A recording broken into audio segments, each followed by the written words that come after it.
एक गांव जो अंधेरी के नाम से जाना जाता था, जहां सूरज की रोशनी भी बहुत डरावनी थी। यहाँ सब कुछ धीमा था, इतना धीमा कि पत्तों के गिरने की आवाज भी साफ सुनाई दे जाती।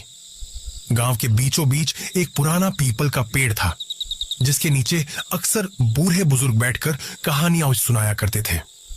इन कहानियों में से एक कहानी थी गांव की तीसरी गली की। गांव में केवल 3 गलियां होती। पहली गली मंदिर की ओर जाती थी, दूसरी बाजार की ओर, और तीसरी गली के बारे में कोई बात नहीं करता था। ऐसा नहीं था कि वह गली मौजूद नहीं थी, पर गांव वाले उसे अनदेखा करते थे, जैसे वह कोई बुरी याद हो। उस गली में कोई घर नहीं था, बस दोनों तरफ घने बबूल के पेड़ थे और अंत में एक पुराना सूखा कुआं। गांव का सबसे छोटा बच्चा टिल्लू बहुत शरारती था। उसकी आंखें हमेशा चमकती रहती थीं और मन में हजारों सवाल उमड़ते रहते थे। बूढ़े बुजुर्ग जब तीसरी गली की बात करते तो उसको देखने के बाद चुप हो जाते थे, तो टिल्लू का मन और भी व्याकुल हो उठता। तीसरी गली में ऐसा क्या है दादी? वह अपनी दादी से पूछता है। दादी, आप बताती क्यों नहीं? दादी एक लंबी सांस लेती हैं। उनकी आवाज में एक अजीब सी थरथराहट होती है। बेटा, उस गली में मत जाना, वहाँ समय रुक जाता है। टिल्लू की नन्ही आंखों में डर की जगह उत्सुकता भर जाती है। टिल्लू बोलता है, समय रुक जाता है? पर कैसे दादी? दादी बस अपना सिर हिला देती और दूसरी कहानियों में खो जाती। एक रात चांद बादलों के पीछे छिपा था। हवा में एक अजीब सी खामोशी थी। टिल्लू को नींद नहीं आ रही थी। उसके मन में बस तीसरी गली घूम रही थी। उसके छोटे दिल ने एक फैसला किया।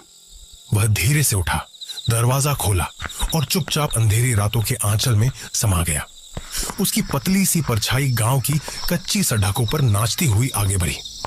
वह पहली गली से गुजरा, फिर दूसरी से, और फिर उसने देखी तीसरी गली। वह सचमुच अलग थी। बाकी गलियों में घर थे, दियों की हल्की रोशनी थी, पर तीसरी गली बिल्कुल काली थी, जैसे किसी ने अंधेरे की चादर पहना दी हो। बबूल के पेड़ किसी प्रेत की उंगलियों जैसे लग रहे थे, जो उसे अपनी ओर बुला रहे थे। टिल्लू के कदम धीमे पीछे हट गए। उसके नन्हे कानों में एक फुसफुसाहट गूंजी, जैसे कोई बहुत दूर से बुला रहा हो। आओ, आओ। आवाज इतनी स्पष्ट थी कि टिल्लू के रोंगटे खड़े हो गए। उसने हिम्मत जुटाई और एक कदम आगे बढ़ाया। जैसे ही उसने गली में प्रवेश किया, एक अजीब सी ठंडक उसे घेर गई। तो ऐसी ठंडक गांव में कभी महसूस नहीं हुई थी। हवा थम गई, पत्तों की सरसराहट भी बंद हो गई। बस वही फुसफुसाहट और तेज होती गई। तुम आ गए, तुम आ गए। टिल्लू आगे बढ़ा। गली लंबी होती जा रही थी, जैसे उसका कोई अंत ही ना हो। बबूल के पेड़ और घने होते गए। फुसफुसाहट अब उसके कानों में स्पष्ट सुनाई दे रही थी। चलो, तुम्हें दिखाते हैं। उसके सामने अचानक एक धुंधली सी रोशनी दिखाई दी। वह रोशनी कुएं की तरफ से आ रही थी। वह भागा उस रोशनी की ओर। जैसे ही वह कुएं के पास पहुंचा, रोशनी गायब हो गई। कुआं गहरा काला था, जैसे वह पाताल लोक का रास्ता हो। अचानक एक ठंडी हवा उसके चेहरे से टकराई। वह डरकर पीछे हटा। उसकी सांसें तेज हो गईं। वह मुद्दा और भागा उसी रास्ते से जिस रास्ते से आया था। वह भागता गया, भागता गया। गली खत्म ही नहीं हो रही थी। उसे लगा जैसे वह एक ही जगह पर दौड़ाच रहा हो। उसने अपनी पूरी ताकत लगाई। आखिरकार वह गली के आखिर पर पहुंचा।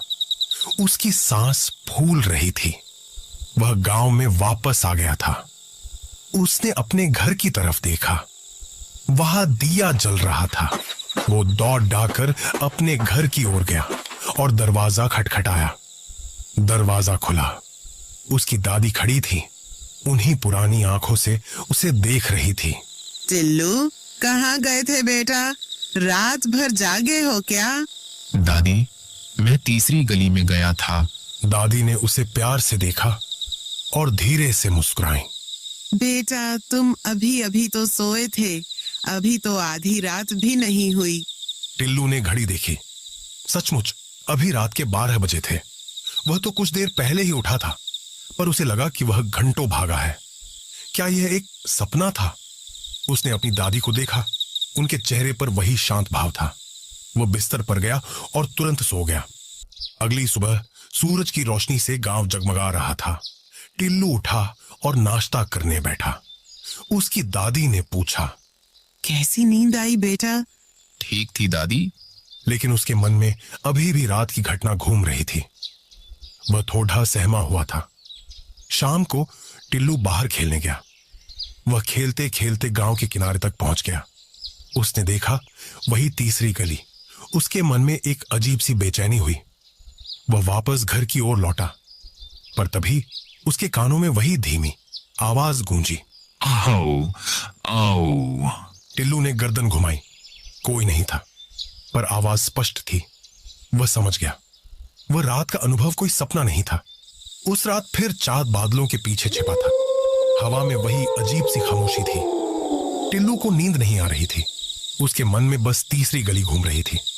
उसके छोटे दिल ने एक फैसला किया। वह धीरे से उठा, दरवाजा खोला और चुपचाप अंधेरी रातों के आंचल में समा गया। उसकी पतली सी परछाई गांव की कच्ची सड़कों पर नाचती हुई आगे बढ़ी।